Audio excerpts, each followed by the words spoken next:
Imaginez, vous marchez seul, dans une vallée déserte, quand soudain le vent se lève, faisant trembler la cime des arbres. Un frisson vous parcourt l'échine. Vous ne savez pas pourquoi. Mais vous sentez que ce lieu renferme un secret enfoui depuis des millénaires. Un secret si profond, si dérangeant, qu'il a façonné les racines mêmes de la foi, de la peur et de l'espérance humaine. Car derrière les mots simples d'un texte biblique que nous croyons tous connaître, l'histoire d'Abraham montant une montagne avec son fils Isaac, se cache une énigme spirituelle qui n'a cessé d'intriguer les mystiques, les philosophes et les chercheurs de vérité depuis plus de 3000 ans. Pourquoi Dieu a-t-il demandé un tel sacrifice? Qu'est-ce qui se joue vraiment sur le mont Moria? Était-ce seulement une épreuve de foi, ou bien une clé ésotérique, une porte vers une compréhension cachée de la vie, de la mort et du lien mystérieux entre le divin et l'humain? Dans cette série, nous allons plonger au cœur de cette histoire fascinante, pas seulement comme un récit ancien, mais comme un labyrinthe de symboles, de révélations spirituelles et de mystères universels. Et attention, chaque détail, chaque mot, chaque silence de ce texte renferme des significations que peu osent explorer. Ce voyage ne sera pas seulement une découverte biblique, mais une traversée intérieure. Alors, installez-vous confortablement, respirez profondément et préparez-vous à être transporté. Si vous aimez ce type d'histoire, riches en mystères, en émotions et en révélations, je vous invite à vous abonner dès maintenant à la chaîne Histoires émouvantes et à liker cette vidéo. Cela nous permet de continuer à explorer ensemble ces récits qui bouleversent l'âme et réveillent l'esprit. Car croyez-moi, ce que vous allez entendre dans cette vidéo ne ressemble à rien de ce que vous avez entendu auparavant. Bienvenue dans le secret spirituel caché dans l'histoire d'Abraham et Isaac. Il y a des histoires que l'on croit connaître, mais que l'on n'a jamais vraiment entendues. L'histoire d'Abraham et Isaac, racontée dans le chapitre 22 de la Genèse, est souvent lue en quelques minutes, comme un simple récit. Un père mis à l'épreuve, un fils épargné, un Dieu qui bénit. Mais derrière cette apparente simplicité se cache un océan de mystères, d'angoisse et de secrets spirituels.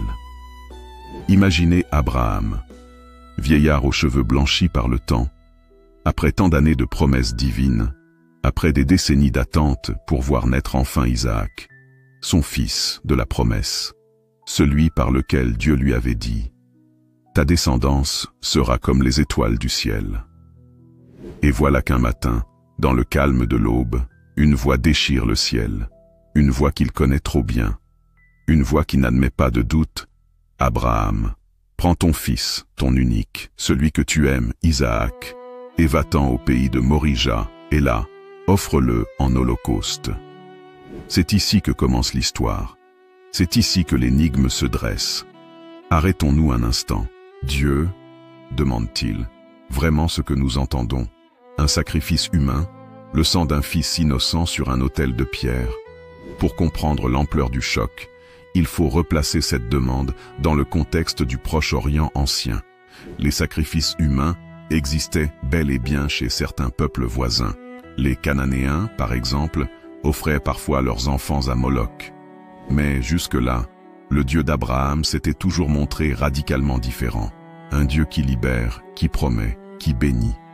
Alors pourquoi, à ce moment précis, demande-t-il ce qui semble impensable? Les sages juifs disent que ce texte est volontairement une provocation divine, un cri qui déstabilise, qui heurte, pour nous obliger à chercher au-delà des apparences. Les mystiques chrétiens, eux, y voient déjà une ombre prophétique, le sacrifice futur d'un autre fils bien-aimé, Jésus. Mais pour Abraham, à ce moment-là, rien n'est symbolique. C'est une demande brutale, immédiate, concrète. Traditionnellement, on dit qu'Abraham a été mis à l'épreuve, qu'il devait montrer sa foi absolue, sa confiance aveugle. Mais et si ce n'était pas seulement cela? Car dans le texte hébreu, un détail intrigue. Le mot utilisé pour épreuve, nissa, vient de la racine né, qui signifie élever, hisser, dresser un étendard. Autrement dit, ce n'est pas seulement une mise à l'épreuve, c'est une élévation, un passage initiatique. Certains exégètes affirment qu'ici, Dieu n'avait pas l'intention de prendre la vie d'Isaac, mais de révéler à Abraham un secret spirituel, celui d'un Dieu qui ne se satisfait pas du sang, mais du cœur. Et si ce récit était en réalité une rupture radicale avec les sacrifices humains pratiqués dans les cultures environnantes? Et si le vrai message était « Mon chemin n'est pas celui des idoles, je ne veux pas le sang de tes enfants, mais la confiance de ton âme ». On imagine souvent Abraham marchant calmement, comme un homme sûr de son destin. Mais mettons-nous dans sa peau, un instant. La nuit après cet ordre divin, Abraham n'a probablement pas dormi. Comment fermer l'œil quand l'injonction résonne encore dans sa tête comme un tonnerre? Offre ton fils, ton unique. Chaque regard posé sur Isaac devait être un coup de poignard. Le voir rire, dormir, respirer, et savoir qu'au matin, il devrait marcher avec lui vers une montagne où le couteau attend. C'est peut-être là que se trouve le véritable mystère du récit, dans le silence d'Abraham. Le texte biblique ne dit rien de ses pensées, de ses cris intérieurs, de ses larmes. Mais ce silence est peut-être le plus lourd des cris. Le texte biblique est d'une sobriété glaçante. Abraham se leva de bon matin, sella son âne, prit avec lui 2 serviteurs et son fils Isaac. Il fendit du bois pour l'Holocauste et se mit en route vers l'endroit que Dieu lui avait dit. Aucune émotion décrite, aucun cri, aucune larme, juste une précision mécanique, comme si Abraham était devenu un automate. Et pourtant, derrière ces lignes se cache un univers de douleur muette. Pourquoi ce détail du bois fendu? Pourquoi se lever de bon matin? Les sages disent que c'est la marque d'une obéissance immédiate, mais certains y voient aussi une lutte intérieure. Abraham agit vite, peut-être pour ne pas laisser le temps à ses sentiments de le faire reculer. Le voyage dura 3 jours. 3 jours de silence, 3 jours de tension insoutenable. Dans la symbolique biblique, le chiffre 3 est toujours celui du passage, de la transformation. Jonas dans le ventre du poisson 3 jours. Jésus dans le tombeau 3 jours. 3 jours de marche vers une révélation. Ces 3 jours sont comme une traversée de mort intérieure pour Abraham. Chaque pas résonne comme une condamnation. Chaque regard vers Isaac est une blessure. Certains midrashim racontent qu'Abraham, pendant ce voyage, entendait les murmures des anges, certains suppliant Dieu d'arrêter cette épreuve, d'autres exigeant qu'il aille jusqu'au bout. 3 jours, c'est le temps nécessaire pour que l'homme passe du doute au silence, du désespoir à la résignation, et peut-être de la résignation à la révélation. Arrivé près de la montagne, Abraham charge Isaac du bois, symbole lourd s'il en est. L'enfant porte sur son dos ce qui devait servir à sa propre immolation. Les pères de l'Église y ont vu une préfiguration saisissante. Isaac portant le bois, comme le Christ portera plus tard la croix. Abraham garde pour lui le feu et le couteau. Le feu, symbole de purification. Le couteau, symbole tranchant de séparation, de rupture définitive. Tout est en place, la victime, Isaac, l'instrument du sacrifice, le couteau, et l'élément de consommation, le feu. Mais il manque un détail, l'agneau. Et c'est Isaac qui brise le silence. Père, oui mon fils. Voici le feu et le bois, mais où est l'agneau pour l'Holocauste? C'est l'une des phrases les plus poignantes de toute la Bible. Isaac ne sait pas encore. Ou peut-être qu'il devine déjà, mais qu'il pose la question pour sonder le regard de son père. La réponse d'Abraham est mystérieuse. Dieu se pourvoira lui-même de l'agneau pour l'Holocauste, mon fils. Une phrase double, presque énigmatique. Était-ce une esquive pour ne pas briser le cœur de son fils? Était-ce une prophétie inconsciente, un souffle divin dans sa bouche? Était-ce déjà l'annonce d'un autre agneau, celui qui viendrait bien plus tard? Dans la tradition juive, certains rabbins disent que ces mots signifiaient « Dieu te choisira, toi, comme l'agneau ». Dans la tradition chrétienne, au contraire, on lit déjà le mystère de Jésus, l'agneau de Dieu. Le texte dit qu'ils marchèrent ensemble, jusqu'au lieu que Dieu lui avait dit. Ce lieu, c'est le mont Moria. Mais pourquoi Moria? Certains disent que le mot vient de Moreh, l'instruction. D'autres de Ra'a, voir, la montagne où l'on voit Dieu. La tradition situe le mont Moria à Jérusalem, là où plus tard s'élèvera le temple de Salomon. Ainsi, le lieu du sacrifice d'Isaac devient le même que celui des holocaustes futurs, et même le lieu, selon certains, où Jésus sera crucifié. Un seul lieu, 3 sacrifices. Comme si le temps se repliait sur lui-même, comme si la montagne contenait un secret éternel. Le texte est sobre, presque froid. Abraham bâtit l'autel, disposa le bois, lia son fils Isaac et le mit sur l'autel, au-dessus du bois. Mais derrière cette succession de verbes, il y a une scène bouleversante. Imaginez Abraham choisissant les pierres une à une, les posant, les ajustant, avec la conscience glaciale que c'est pour son fils qu'il les empile. Chaque pierre est une larme silencieuse, chaque geste un arrachement intérieur. Les traditions rabbiniques racontent que les anges, horrifiés, pleuraient à ce moment-là, et que leurs larmes tombèrent du ciel, comme des perles de lumière. Le texte hébreu utilise le mot Akedah pour dire qu'Abraham lia Isaac. Ce terme n'est pas banal. Il ne signifie pas seulement attaché, mais lié d'une manière solennelle. L'Akedah est devenu dans la tradition juive un concept central. Le sacrifice suspendu d'Isaac est rappelé chaque année lors de Rosh Hashanah comme une invocation à la miséricorde divine. Mais que symbolise ce ligotage? Sur le plan psychologique, il représente la dépossession totale. Isaac est privé de toute liberté. Sur le plan spirituel, il est le signe de l'abandon. Abraham ne retient rien pour lui. Sur le plan mystique, il est la clé de l'union. Le fils accepte d'être lié, le père accepte de lier, et dans ce double consentement, une mystérieuse porte spirituelle s'ouvre. Les représentations populaires montrent souvent Isaac comme un enfant fragile. Mais selon la tradition, Isaac aurait eu entre 20 et 37 ans lors de cette épreuve. Ce n'était pas un enfant sans défense, mais un jeune homme en âge de résister. Alors pourquoi se laisse-t-il faire? Certains rabbins affirment qu'Isaac comprit le dessein divin et accepta volontairement son rôle. Dans ce cas, le silence d'Isaac est celui d'un consentement mystique, une offrande consciente. Dans la lecture chrétienne, Isaac devient alors une figure prophétique du Christ, le Fils qui accepte librement de donner sa vie, lié non par la force, mais par l'amour et l'obéissance. Et puis vient ce moment terrible. Abraham prend le couteau. Le texte dit « Abraham étendit la main et prit le couteau pour égorger son fils. » C'est le point culminant. Tout est suspendu à ce geste. L'univers entier retient son souffle. Les mystiques disent qu'à cet instant, le temps s'est figé. Les anges criaient « Assez !» Le monde tremblait. Même le soleil, selon certains midrashim, refusa d'éclairer la scène. Et pourtant, le couteau s'élève.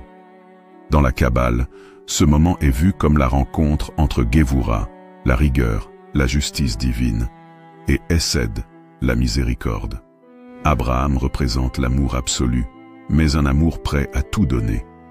Isaac incarne la rigueur, la force de se laisser lier. Le couteau, c'est la ligne tranchante entre justice et miséricorde. Dans la philosophie, Kierkegaard a écrit que c'est l'exemple parfait de la foi paradoxale. Abraham accepte l'absurde.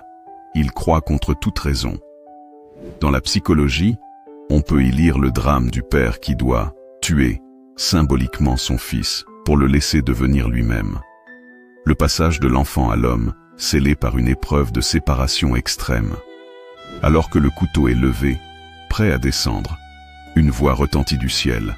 « Abraham, Abraham, ne porte pas la main sur l'enfant et ne lui fais rien. Car maintenant je sais que tu crains Dieu, puisque tu ne m'as pas refusé ton fils, ton unique. » Ce cri céleste déchire l'instant figé. Le geste est arrêté, le couteau suspendu dans les airs. Le drame s'interrompt à la limite du possible. Ici, Dieu ne cherche pas le sang, mais la preuve de l'amour absolu, de la foi totale. C'est le renversement soudain. Ce n'est pas le sacrifice de l'enfant qui compte, mais le don intérieur du cœur d'Abraham. Juste après cette intervention, le texte dit « Abraham leva les yeux et vit derrière lui un bélier retenu dans un buisson par ses cornes. » Ce détail fascine depuis toujours. Pourquoi un bélier? Pourquoi derrière lui? Pourquoi les cornes prises dans les broussailles? Dans la tradition juive, on dit que ce bélier avait été créé depuis la fondation du monde, spécialement préparé pour ce moment. Dans la tradition chrétienne, le bélier est la figure du Christ, substitut offert, dont la tête est couronnée d'épines comme les cornes prises dans le buisson. Dans la lecture mystique, il représente le principe de substitution.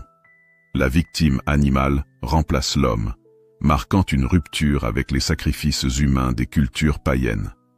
Ce bélier est plus qu'un simple animal.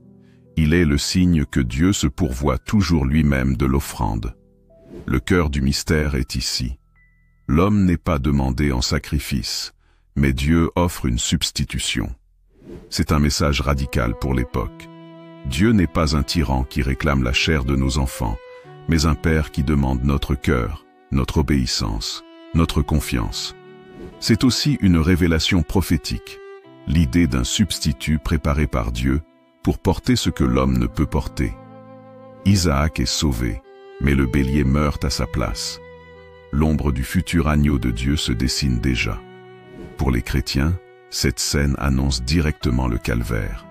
Isaac, fils unique aimé de son père, Jésus, fils unique de Dieu. Le bois porté par Isaac, la croix portée par Jésus, le bélier pris par les cornes dans le buisson, le Christ couronné d'épines. Le sacrifice interrompu, le sacrifice accompli, une fois pour toutes, à la croix. Ainsi, le mont Moria devient prophétiquement le Golgotha.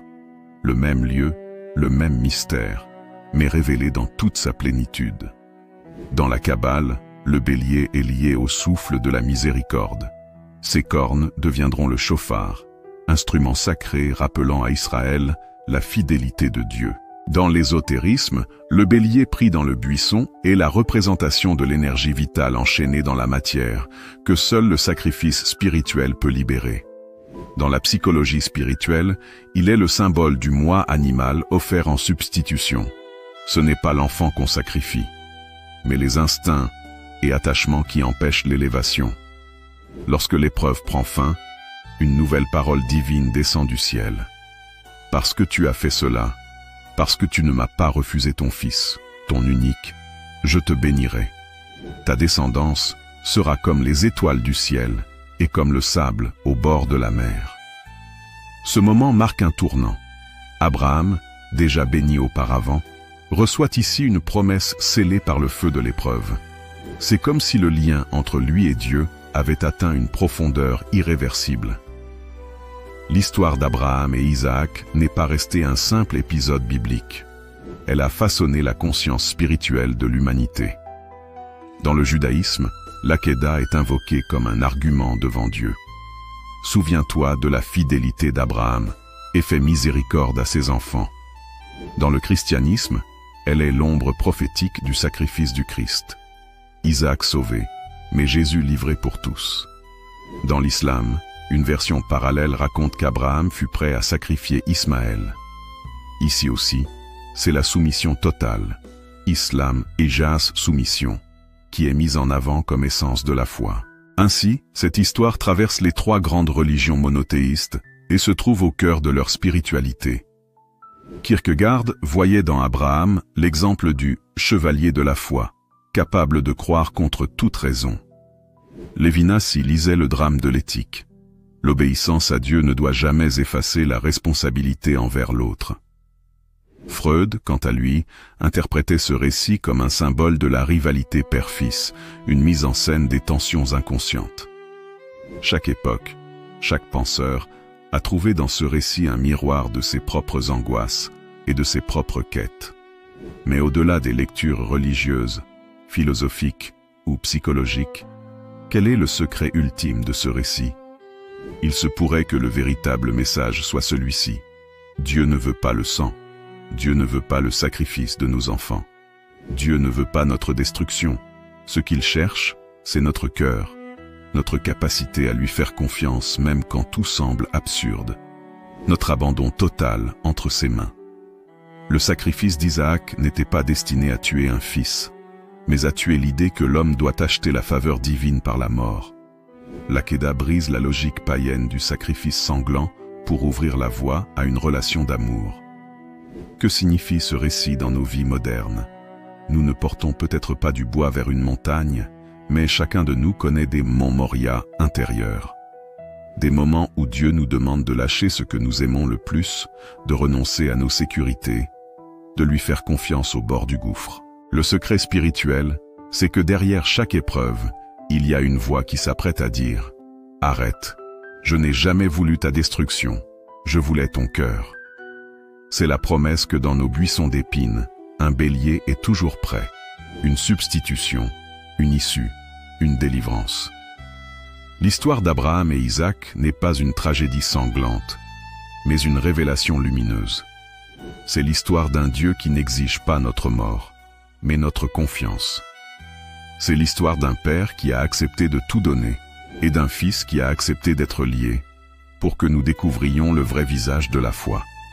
Alors, la prochaine fois que vous traversez une épreuve qui vous semble insurmontable, souvenez-vous, votre mont Moria n'est pas une fin, mais un lieu de révélation, là où Dieu se pourvoit toujours, là où, dans le silence du sacrifice, se cache le secret d'un amour plus grand que la mort. Et voilà, chers amis, nous arrivons à la fin de ce voyage fascinant, au cœur de l'histoire d'Abraham et Isaac, un récit qui, derrière ses mystères et ses silences, nous parle encore aujourd'hui de foi, de confiance et d'un amour divin qui dépasse toute logique humaine.